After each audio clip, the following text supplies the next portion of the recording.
Selamat pagi, jemaat yang dikasihi Tuhan. Ibadah Minggu tanggal 5 Juli tahun 2020 ini kita akan dilayani oleh Pendeta Kristianto Basuki. Sebelum kita memulainya, mari kita mengambil saat teduh sejenak.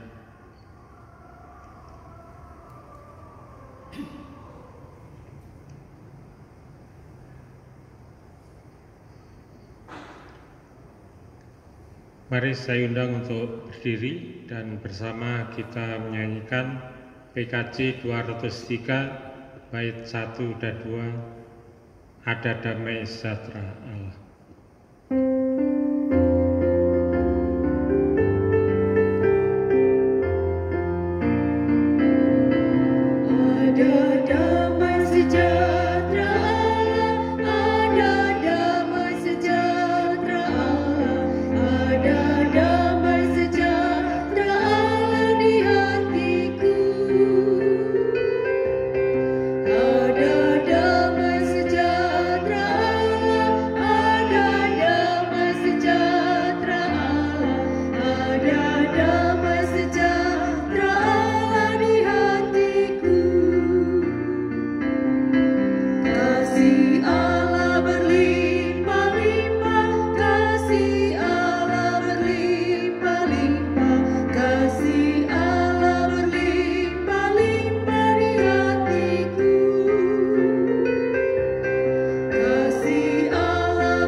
Jemaat yang dikasihi Tuhan, pertolongan kita adalah di dalam nama Tuhan yang menjadikan langit dan bumi.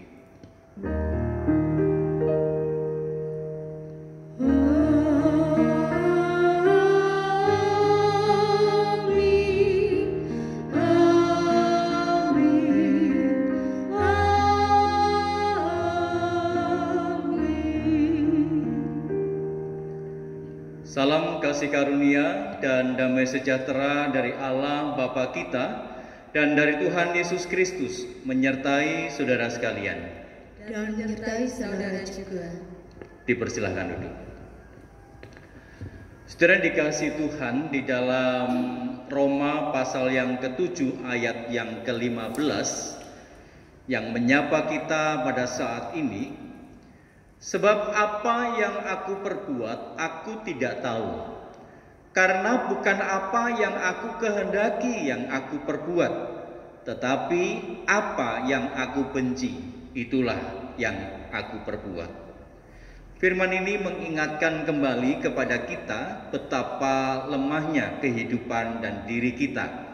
Tuhan menghendaki kita untuk melakukan karya kasih dan perbuatan baik, tetapi kerap sisi kemanusiaan kita yang melakukan tindakan-tindakan berdosa. Oleh karena itu, mari kita melihat dalam pujian Mazmur 145, Tuhan itu pengasih dan penyayang.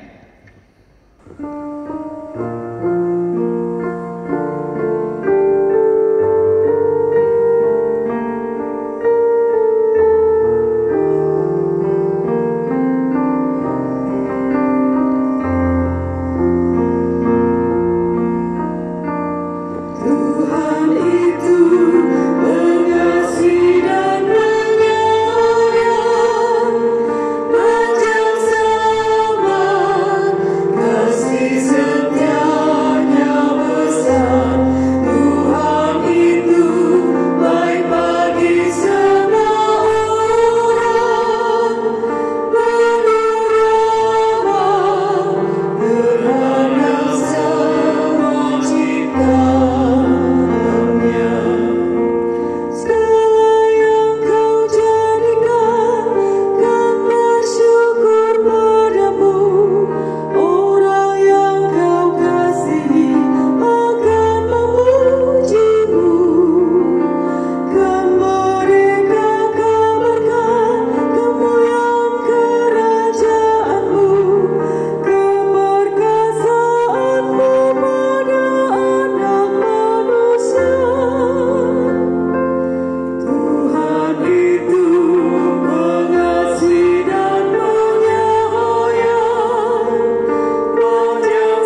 Tuhan itu baik bagi setiap orang, terlebih ketika kita boleh menyatakan setiap pengakuan dosa kita di hadapan Tuhan.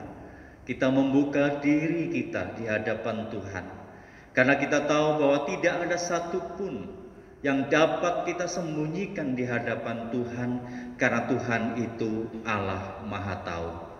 Saudara yang dikasihi Tuhan, pakailah kesempatan ini untuk saudara menaikkan doa pengakuan dosa saudara secara pribadi, dan nyatakanlah itu semua kepada Tuhan. Kita berdoa.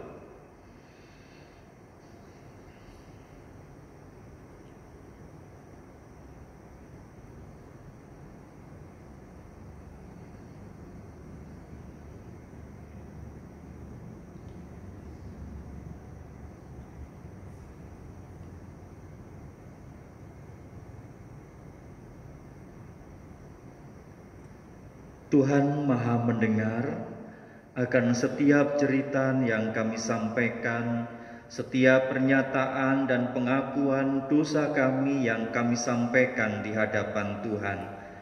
Maka ya Tuhan, tiliklah keberadaan kami dan hati kami, dan ampunilah akan setiap dosa dan kesalahan kami.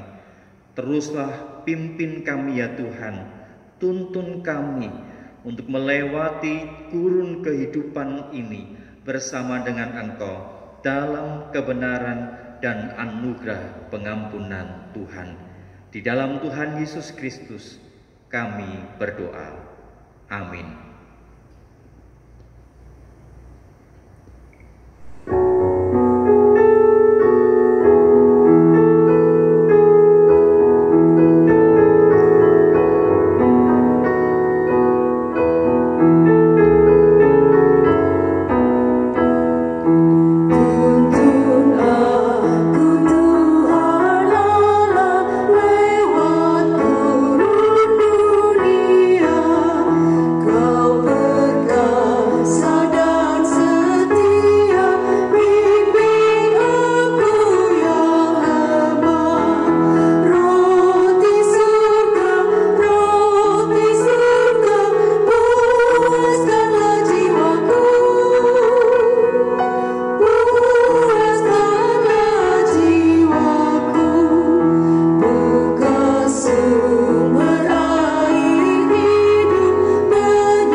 Mari saya undang jemaat untuk bersama berdiri dan kita menerima akan berita anugerah melalui Zakaria pasal yang ke-9 ayat yang ke-9 dan yang ke-10. Bersorak-soraklah dengan nyaring, hai putri Sion. Bersorak-sorailah, hai putri Yerusalem. Lihat, rajamu datang kepadamu. Ia adil dan jaya. Ia lemah lembut dan mengendarai seekor keledai beban yang muda. Ia akan melenyapkan kereta-kereta dari Efraim dan kuda-kuda dari Yerusalem. Busur perang akan dilenyapkan, dan ia akan memberitakan damai kepada bangsa-bangsa. Wilayah kekuasaannya akan terbentang dari laut sampai ke laut, dan dari sungai Efrat sampai ke ujung-ujung bumi. Demikianlah berita anugerah dari Tuhan. Syukur kepada Allah. Salam damai.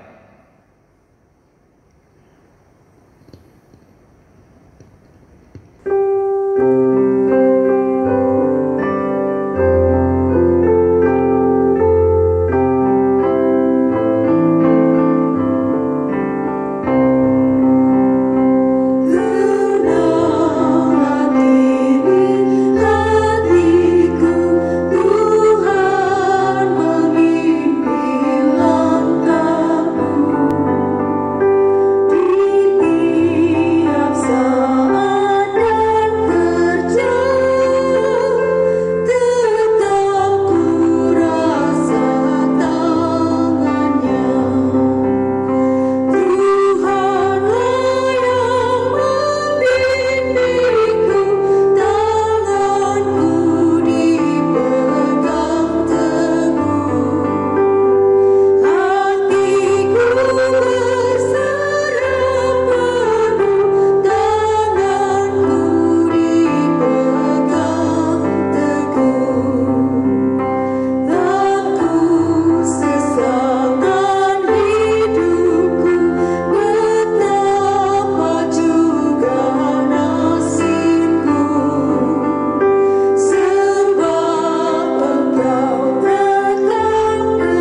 Dan sebelum kita masuk di dalam pelayanan firman, mari bersama kita berdoa. Tuntunlah kami ya Tuhan melewati gurun dunia ini dengan kuasa firman yang sebentar akan bersama kami baca dan kami renungkan. Dan tolonglah kami dengan kuasa Roh Kudus-Mu untuk supaya kami mengerti, memahami, dan lebih dari itu adalah untuk kami menghidupi firman-Mu dalam kehidupan kami. Bersabdalah ya Bapa, di dalam Tuhan Yesus Kristus kami berdoa. Amin.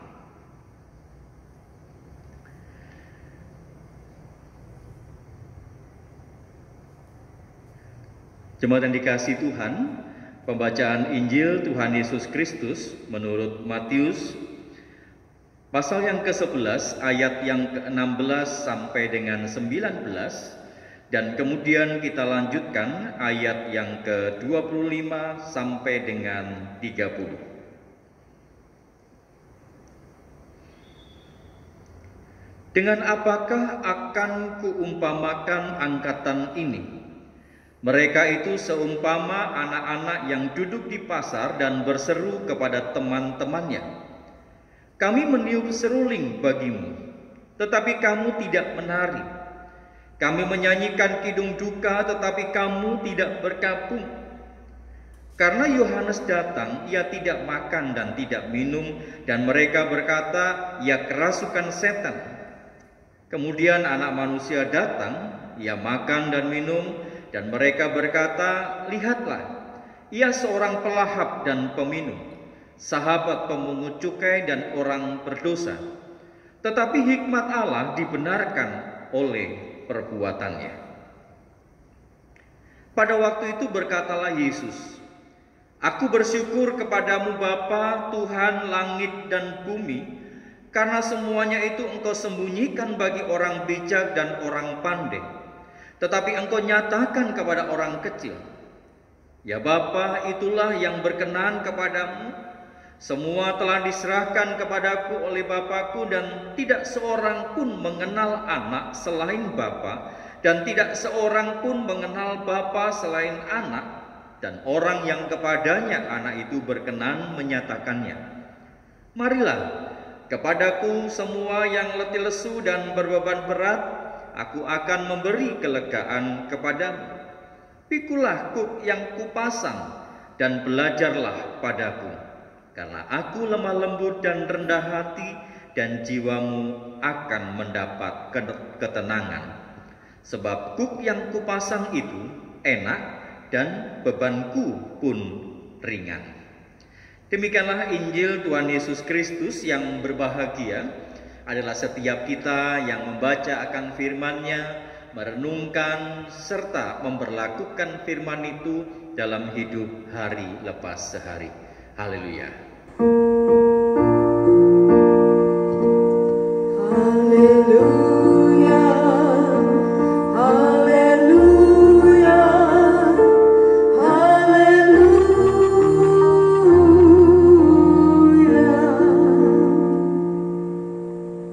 Jemaat yang dikasihi dan juga mengasihi Tuhan Yesus Kristus, tepat di tengah malam ada suara deringan detektor asap yang cukup mengejutkan keluarga ini.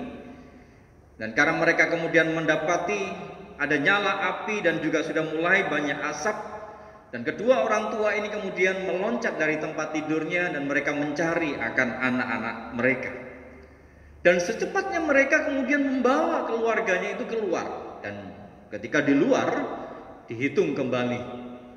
Dan betapa terkejutnya mereka bahwa anak mereka yang kecil tertinggal.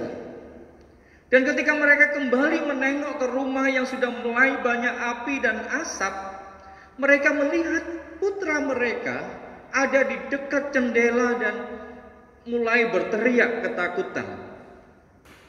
Nah, sang ayah ketika melihat peristiwa itu kemudian dia segera berlutut dan berdoa agar supaya Allah bertindak dan menyelamatkan anaknya. Dan hal yang sama juga dilakukan oleh sang ibu itu Dia juga bersama-sama berlutut, tetapi secepat itu pula dia kemudian bertindak dan dia mengambil tangga yang ada di rumah tetangganya, dia pinjam dan dia pasang di depan rumahnya itu. Dia naik satu demi satu dan sampai dengan lantai di mana anak itu berada. Dia raih anak itu dan kemudian bersama-sama turun. Nah, saudara yang dikasihi Tuhan, sebuah kisah yang mau mengungkapkan kepada kita bahwa ada saat-saat di mana cara terbaik untuk kita mengungkapkan iman kita adalah dengan mengistirahatkan lutut kita. Kita bertelut, kita berdoa. Tapi dalam konteks cerita di atas, sang ibu yang kemudian dia segera pergi dan mendapatkan tangga dan segera melakukan hal-hal yang memang harus dilakukan dalam situasi yang kritis.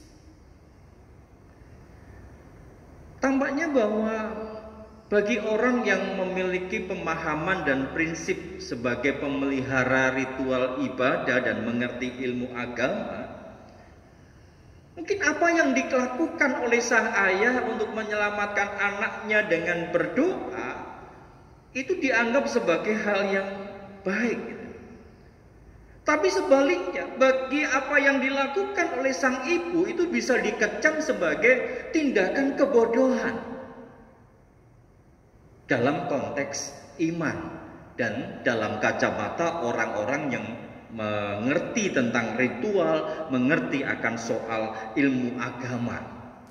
Berdoa, percaya kepada Tuhan dan Tuhan akan menolong.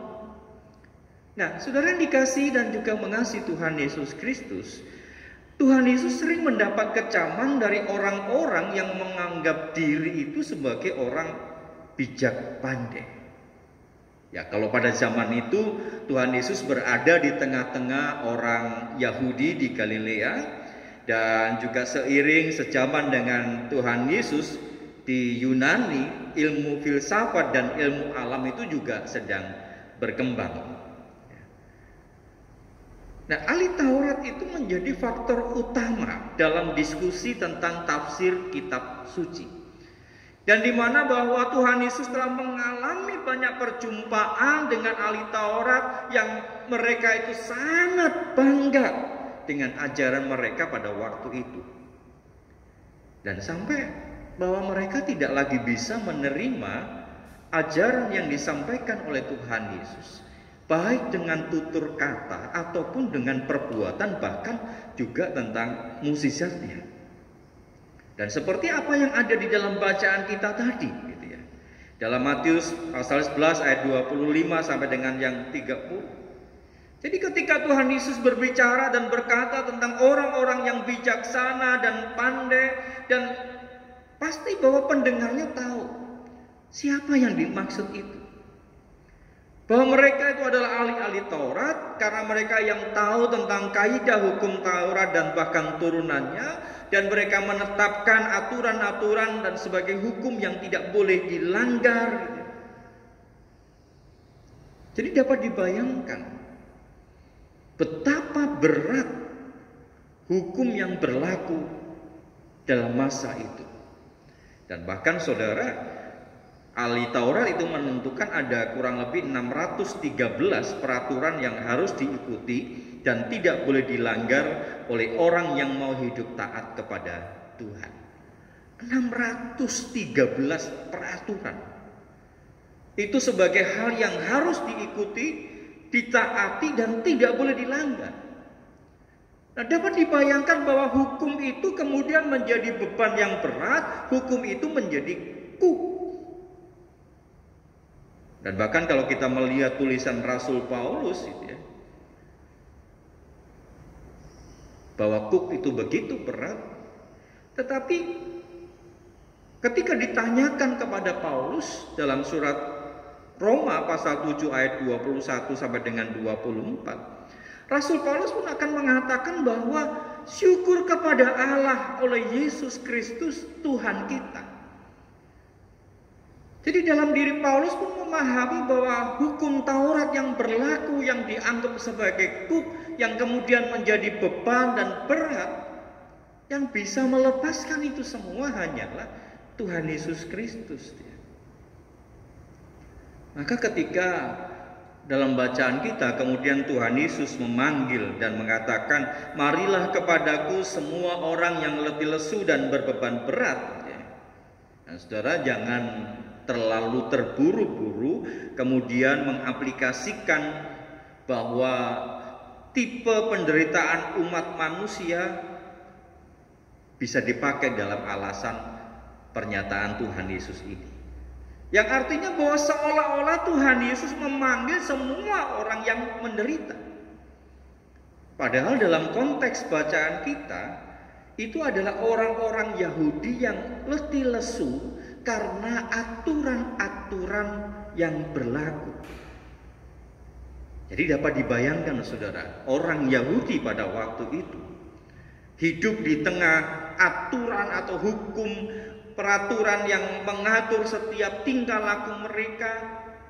Apalagi mereka ini kan orang-orang yang sederhana, yang tidak gampang juga untuk menghafal aturan-aturan itu. 613 dan itu semua harus dihafal dan ditaati.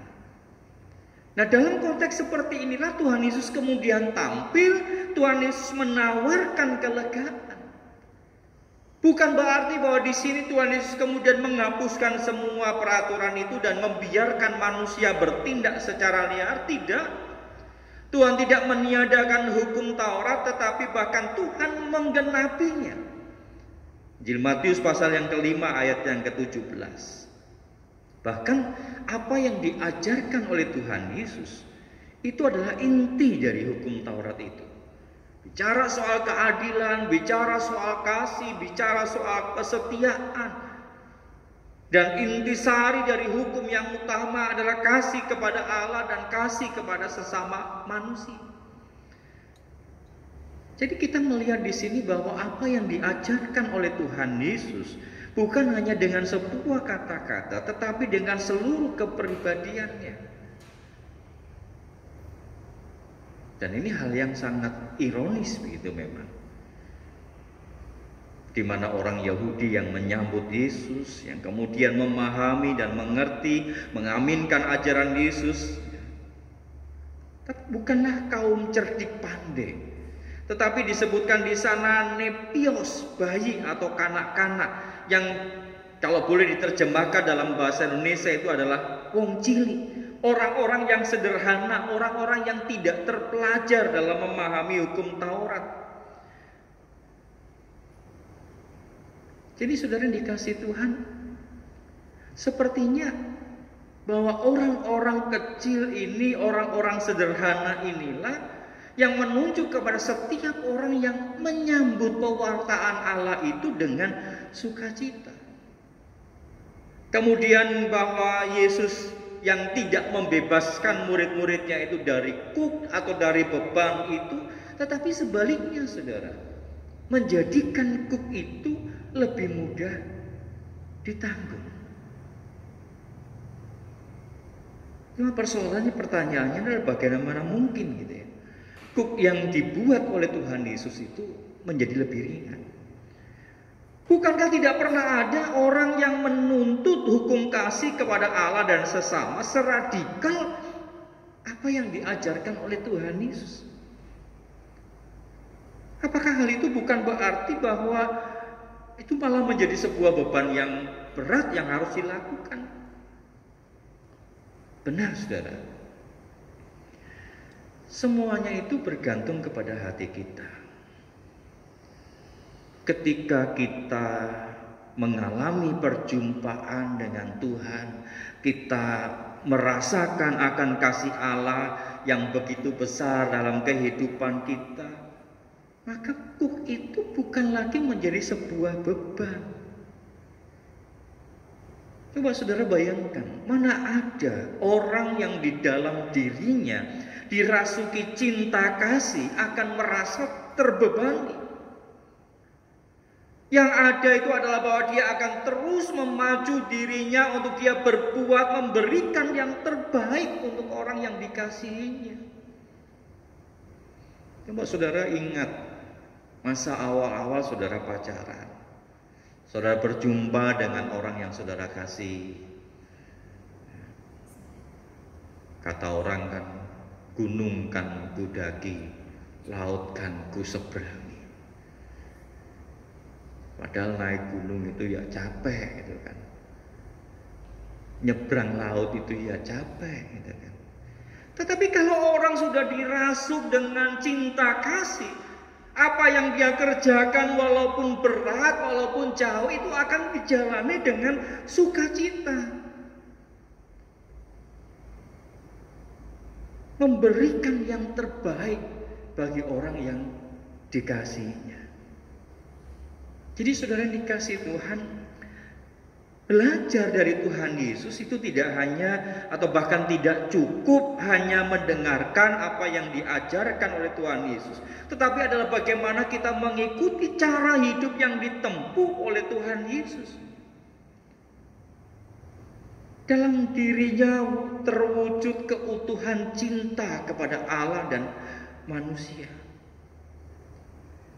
Dan dalam hal inilah para murid diajak untuk juga belajar dari Tuhan Yesus, di mana Tuhan Yesus yang menuntun dan menolong para murid untuk hidup mengasihi Allah dan juga sesama. Jadi saudara dikasih Tuhan, dari hal inilah yang kemudian dibutuhkan sikap kerendahan hati, karena ini menjadi sebuah syarat mutlak bagi orang yang mau dituntun, orang yang mau ditolong oleh Allah. Setiap orang yang merasa mumpuni, merasa pandai, merasa mampu dan merasa serba tahu, baginya tidak layak atau baginya tidak lagi membutuhkan tuntunan dan pertolongan. Tapi seorang yang rendah hati, dia akan membutuhkan pertolongan, dia akan membutuhkan penyertaan dan tuntunan Tuhan. Kita lihat apa yang disebut oleh Tuhan Yesus dengan para cerdik pandai tadi. Mereka bukan saja tidak bisa atau tidak dapat menerima kebenaran yang disampaikan oleh Yesus, melainkan lebih daripada itu. Mereka berusaha untuk membinasakan sang kebenaran itu. Orang-orang yang ilmunya ada pada diri kita itu bisa menghambat atau menolak tuntunan yang ditawarkan Tuhan kepada kita. Tetapi sebaliknya, pengetahuan yang kita dapat itu bisa kita pakai untuk menyambut sang kebenaran yang sesungguhnya. Oleh karena itu saudara yang dikasihi Tuhan, mari jalan kehidupan kita untuk kita mengikut dalam kesukacitaan, dalam rasa kasih sayang. Maka seperti yang Tuhan firmankan, maka kuk itu akan ringan. Tuhan memberkati kita. Amin. Mari dengan berdiri kita mengedarkan iman kita dengan mengucapkan pengakuan iman rasuli yang berbunyi demikian.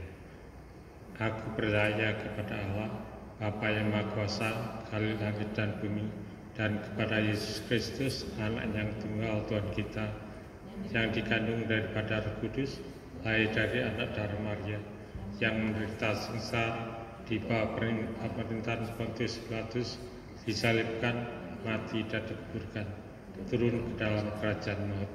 Pada hari yang ketiga, bangkit pula dari antara orang mati, naik ke surga, duduk di sebelah kanan Allah, Bapa yang Maha Kuasa, dan dari sana ia akan datang untuk menghakimi orang yang hidup dan yang mati. Aku percaya kepada Roh Kudus, gereja yang kudus dan am, persekutuan orang kudus, pengampunan dosa, kebangkitan orang mati, dan hidup yang kekal. Amin.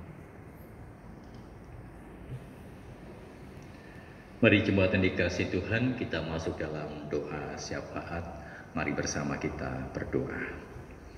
Bapa di dalam surga, kami sungguh menyadari ya Tuhan bahwa ketika kami boleh belajar dalam kerendahan hati kami, bahkan mempergunakan segala kemampuan akal budi kami untuk mengerjakan, untuk melakukan apa yang menjadi kehendak Tuhan.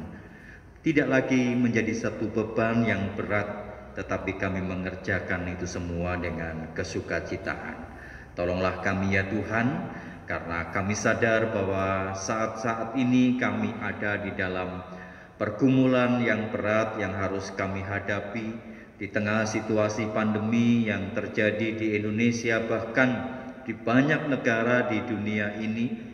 Kami mohon berkat dan hikmat Tuhan untuk kami mengubah cara pandang kami, untuk kami tidak lagi merasa takut akan keadaan yang ada, tetapi dengan hikmat dan pertolongan Tuhan, dengan semangat dan kesukacitaan, kami boleh melewati dan menjalani pergumulan ini dengan kasih dan pertolongan Tuhan. Dan tentunya ya Tuhan, Engkau berikan hikmat kepada kami supaya kami tetap melakukan dan mengikuti apa yang menjadi himbauan dari pemerintah, untuk kami menggunakan masker, untuk kami kerap mencuci tangan kami, bahkan membersihkan diri kami dalam pola hidup sehat, dan bahkan kami menjaga jarak ketika kami berjumpa dengan orang lain. Tolonglah kami dengan hikmat Tuhan, dan juga untuk para tenaga kesehatan yang berjuang menolong saudara-saudara kami yang ada dalam penderitaan sakit, terpapar oleh karena COVID-19 ini ya Tuhan. Bapa, berikan kesukacitaan dan juga untuk kesehatan mereka semua, supaya mereka boleh tetap Tuhan pakai menjadi berkat kepulihan bagi saudara-saudara kami. Mereka yang sakit, kiranya Tuhan juga tumbuhkan semangat, tumbuhkan kesukacitaan, daya juang dalam diri mereka, dan bahkan melalui obat-obat yang ada, vitamin, makanan dan minuman, kiranya ini semua boleh menjadi sarana untuk kepulihan dan kesembuhan akan saudara-saudara kami ini. Dan kami juga menyerahkan secara khusus untuk Kota Tuban ya Tuhan, yang semakin hari semakin banyak mereka yang terpapar dan mereka yang kemudian positif COVID-19. Kami berdoa ya Tuhan, bersama dengan pemerintah dan masyarakat, untuk kami boleh menjaga dan mematuhi protokol kesehatan yang ada, untuk kami juga menjaga kondisi diri kami, kesehatan kami. Dan ya Tuhan, kami serahkan dalam tangan kasih Tuhan pergumulan pribadi lepas pribadi kami yang sakit, kami yang berjuang oleh karena pekerjaan-pekerjaan yang harus kami tanggung jawabi, kehidupan berkeluarga kami, bahkan kehidupan bergereja kami ya Tuhan. Di tengah situasi yang ada ini, biarlah kami tetap terus terangkai dalam kesatuan hati untuk tetap mengasihi Tuhan, melayani Tuhan di tengah keterbatasan-keterbatasan yang ada. Dan biarlah kami tidak pernah berhenti atau bahkan kami berlari, bersembunyi dari hadapan Tuhan. Biarlah sebaliknya kami terus mendekat dan datang kepada Tuhan. Terima kasih Bapa, dan inilah syafaat kami yang kami alaskan dalam satu nama Tuhan kami Yesus Kristus, yang telah mengajar kami berdoa yang akan kami nyanyikan.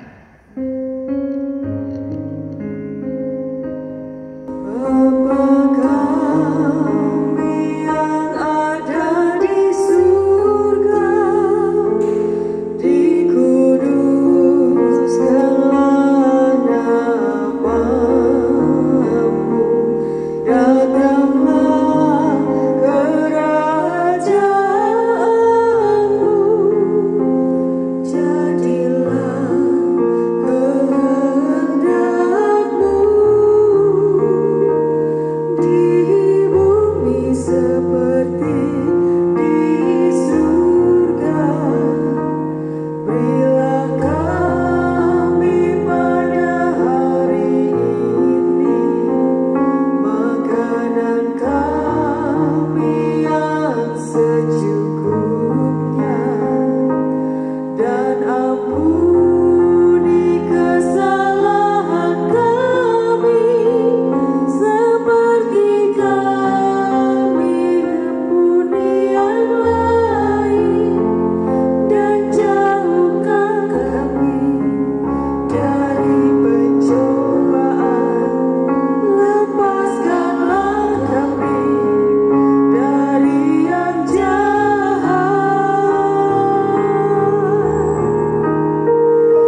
memberikan persembahan, kami sampaikan nats persembahan bagi dasar kita memberikan persembahan pada kebaktian saat ini yang terdapat dalam Mazmur pasal 54 ayat 8 yang berbunyi, dengan rela hati aku akan mempersembahkan korban kepadamu, bersyukur sebab namamu baik ya Tuhan. Saudara dapat mengumpulkan persembahan saudara dalam amplop dan kemudian saudara dapat berikan ke gereja, atau saudara dapat memberikan melalui transfer ke rekening gereja BCA KCU Tuban dengan nomor rekening 82401832227 atas nama Fani Susilowati atau Maria Kristina. Sambil kita mengumpulkan persembahan, kita akan menyanyikan dari NKB 197 bait 1, Besarlah Untungku.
Persembahan dalam doa.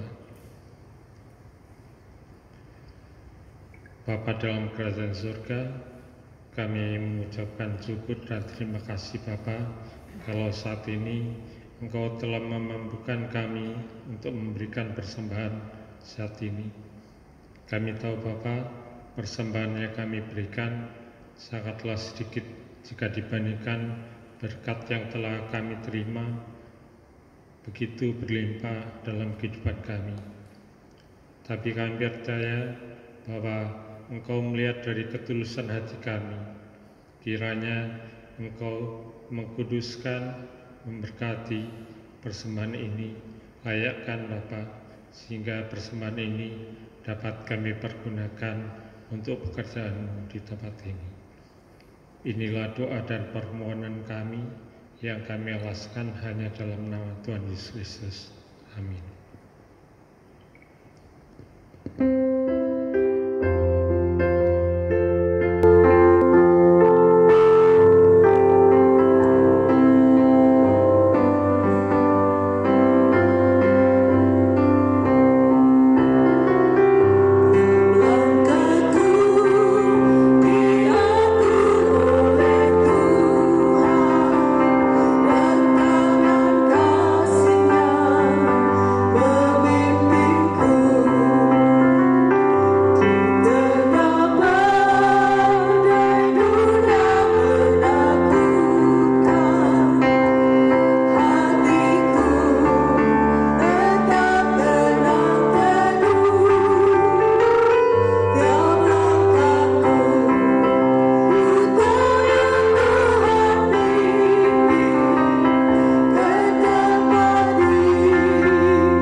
Jemaat yang dikasihi Tuhan, arahkanlah hatimu kepada Tuhan. Kami mengarahkan hati kami kepada Tuhan. Jadilah saksi Kristus. Syukur kepada Allah, Terpujilah Tuhan. kini dan selamanya. Terimalah akan berkat-Nya. Tuhan memberkati dan melindungi engkau. Tuhan menyinari engkau dengan wajah-Nya dan memberi engkau kasih karunia. Tuhan menghadapkan wajah-Nya kepadamu dan memberi engkau damai sejahtera.